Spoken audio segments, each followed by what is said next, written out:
दावत को दिल जीतने वाली दावत किस तरह से बनाया जा सकता है आज मैं बताती हूँ। हम लोग आज बात करेंगे how to arrange a perfect dinner with some easy steps. तो चले हम सबसे पहले बात करेंगे बजट पे, टाइम मैनेजमेंट पे, कितने गेस्ट आ रहे हैं उन पे और क्या क्या डिशेस किस किस के लिए होनी चाहिए उस पे। लड़कियों के लिए बहुत हेल्पफुल रहेगा ये वीडियो देखने के बाद, वो अपने ससुराल को ऐसे मिनटों में चुटकियों में इंप्रेस कर सकेंगी। तो बस लड़कियों जुड़े रहना, तुम लोग को मैंने सारी टिप्स दे देनी है, बस अंदर की बातें हैं ना वो सारी आज मैं बताऊंगी। जल्दी से डायरी पकड़ो और लिखना शुरू करो। सबसे पहले जो दावत का उसूल होता है उसके लिए जो हम पहला स्टेप कर सकते हैं वो है क्रिएट अ मेन्यू।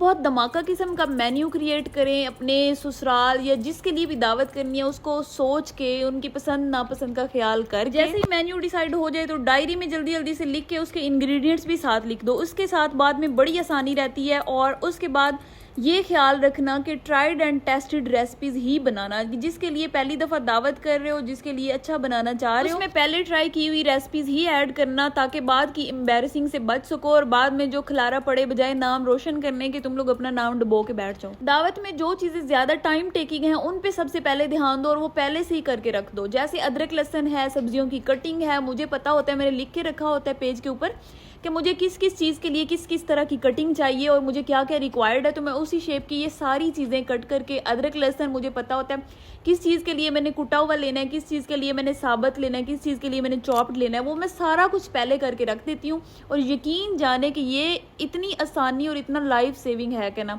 तुम लोग एक दफ़ा भी कर लोगे तो तुम लोगों की दावत में ना तो थकन होगी, साथ साथ हर चीज़ टाइम पे भी हो जाएगी। उसके बाद मुझे चिकन का पता होता है कि मैं अगर पिज़्ज़ा बना रही हूँ या किसी चीज़ में मुझे कीमा चाहिए या किसी चीज़ में मुझे किस तरह का कटा हुआ चाहिए, तो मैं उसी तरह की जल्दी जल्दी से कट करके ऊपर लिख के साइड पे रखती हूँ। बहुत सारी चीज़ें इसमें ऐसी भी होती हैं जिनको एडवांस में तुम लोग करके रख सकते हो। जैसे चिकन की मैरिनेशन है किसी भी चीज़ के लिए तो वो एडवांस में रख सकते हो। करीज बन रही होती हैं, कबाब बन रहे होते हैं, वो सारे एक दिन पहले शैलो फ्राई करके रख दो, फिर एट अ टाइम उनको जल्दी से फ्राई करके और जल्दी जल्दी से सर्व करते जाओ। और बिरयानी के लिए एक ज़बरदस्त टिप देने लगी हूँ। बिरयानी का सालन भी पहले बना के रख लो, चावल भी पहले बना के रख लो। जैसे चावल होते हैं तो वो हम ठंडे सर्व नहीं कर सकते ना, और पहले से बना के रख दे तो उनका जायका चेंज हो जाता है। घंटा भी पहले बना के रख दें, इसलिए वो एट अ टाइम ही करने होते हैं। तो ऐसा करो कि जैसे ही मेहमान आने वाले हो उससे 15-20 मिनट पहले दम लगाओ और आराम से गर्मा गर्म सर्व करो। कितनी बेहतरीन टिप है, बी स्मार्ट लड़कियों। उसके बाद मैं ऐसा करती हूँ कि पास्ता जैसे मैंने बॉइलिंग वाली चीज़ें होती हैं वो भी मैं पहले से करके रख देती हूँ ताकि मेरे लिए बाद में टेंशन ना हो। बस मैं असेंबलिंग करती जाऊँ, रखती जाऊँ।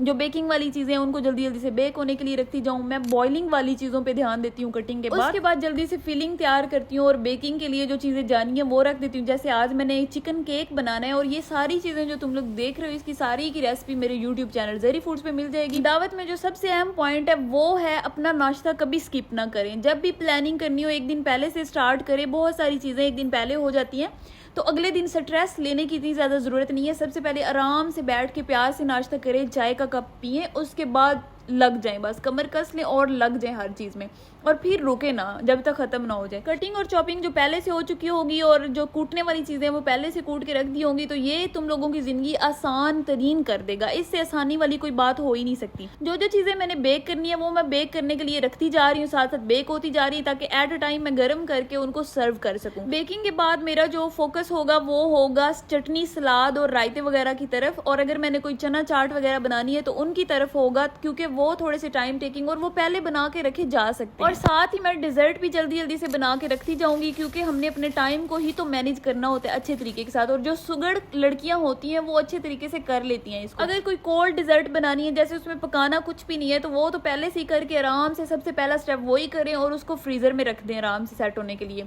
अब मैं क्योंकि बर्फी बना रही हूँ यहाँ पे पिस्ता की और ये जबरदस्ती साथ साथ बन सकती तो मैंने साथ साथ बना दी। उसके बाद मैं जल्दी जल्दी से केक जो है उसको सेट कर लिया। उसकी ब्रेड जो है वो तैयार हो चुकी थी तो फिर मैंने अच्छा सा उसको सजाया। देखने वाले को जो चीज़ अच्छी नहीं लगेगी उसका कोई तुम लोगों को क्रेडिट नहीं मिलेगा।